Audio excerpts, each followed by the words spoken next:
All you need to know of Dante's Inferno before the release of the game adaptation, under 6 minutes, not including the credits. Spoiler alert. Before we begin, a history lesson! The poem was written by Dante Alighieri, is that how I say it?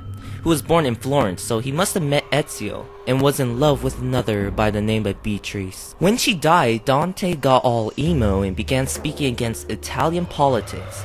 He did enough to piss off the politicians and get himself exiled, where seclusion and genius gained a hold over him to create his opus.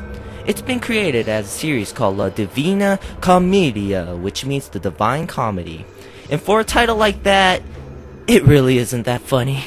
Even though poop is interjected, there are 3 books: Inferno, Purgatorio, and Paradiso. If you aren't aware of Sunday school scripture, it is the belief that when we die, we have 3 places we can go: hell, purgatory, or heaven. Each story contains a total of 34 cantos, which is basically chapters. Now, why am I throwing numbers at you? Well, it's because numbers are important in the Christian and Catholic tradition. It's everywhere! Anyway, I noticed that there are 3 books, right?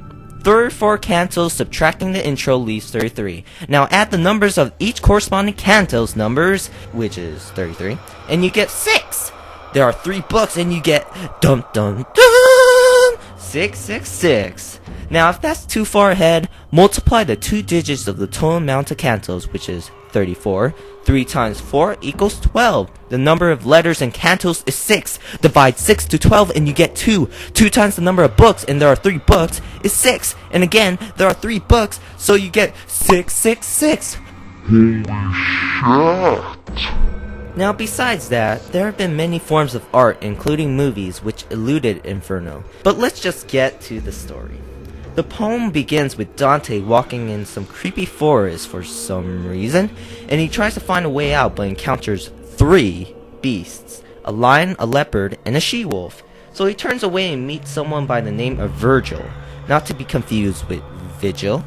Wait, hold on, this sounds familiar. A working VI computer in the name of Vigil, not to be confused with Virgil. But anyway, Virgil helps Dante get out of the forest, but informs him that the best way out is through the bowels of hell itself. Yeah, that doesn't sound like a good idea. Now, before we continue, Dante envisioned hell constructed as 9 levels, which spiral down to a core. Basically, the worse your sin, the furthest you are from the eye of God.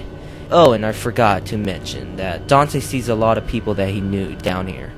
When they enter, they notice a group of people just chilling in a line, with fear in their eyes. This is Limbo, the first level, where basically atheists and people who aren't good nor bad actually go. To get to the next level, they meet up with some dude named Sharon. Oh, I didn't know that Fallout was part of this. But during the boat ride, Dante faints because he begins to smell pee-pee and poo-poo and all sorts of unholiness in the air. Sharon boats them to Minos, a hard-ass judge who uses his serpent-like tail to constrict incoming people and throw them into their hell for eternity. Now level 2, Lust, where people cheat and take advantage of sex too much go. Here Dante meets with 2 adulterates, I guess, who are forever locked by hot dog and donut. Now some of you may feel that this isn't that bad, but instead for pleasure and I guess love, it's painful. The 3rd level, Glutton, where people too materialistic go, are forever lying in the mud and literally filth and shit raining upon them. And again, Dante faints. Maybe he should have taken his chances with that she-wolf. The 4th level is the Hoarders, the selfish ones. These souls, who how I saw it, have to drag boulders worth of money toward one another. The 5th level, the Wrathful, is hell for assholes, and they have to constantly struggle and fight one another in a muddy river called the Styx. While here, Dante sees one of his enemies, Filippo Argentine, and watches with enjoyment as he's torn apart. After that is the 6th level for the Heretics, where Dante meets with another person called Farinata. The last 3 levels are the most concise levels because they consist of sub-layers. The 7th level is called Violent. This is where murderers, robbers, suicides,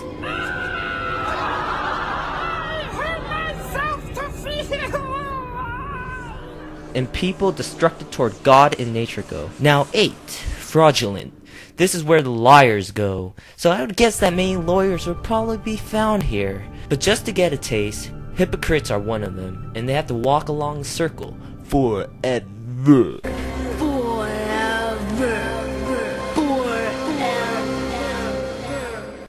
Finally, we're at the bottom 9, the traitors. While here, Dante sees another enemy frozen up to his neck with a man eating his brains. Dante and Virgil finally make it out to the bottom, and who is there? The devil! This is proof that God has some throwing arm, able to cast Lucifer so hard that he ended up in the center of the earth, stuck in ice. The irony of this is that Lucifer constantly flaps his wings trying to escape, and in doing so he actually makes the ice remain even colder, trapping himself. And not to mention, he's also gnawing on 3 bodies. Judas, the man who betrayed Jesus, and the other 2 are Cassius and Et Brute, who betrayed Caesar.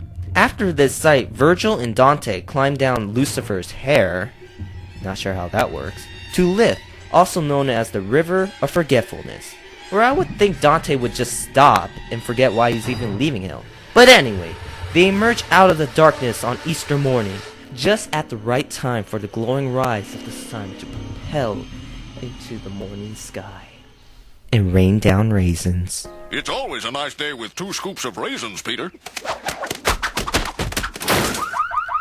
Now that was Dante's Inferno. What a journey. Disturbing, yes? No? We'll go to hell! I got something in my throat.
At the midpoint on the journey of life, I found myself in a dark forest, for the clear path was lost,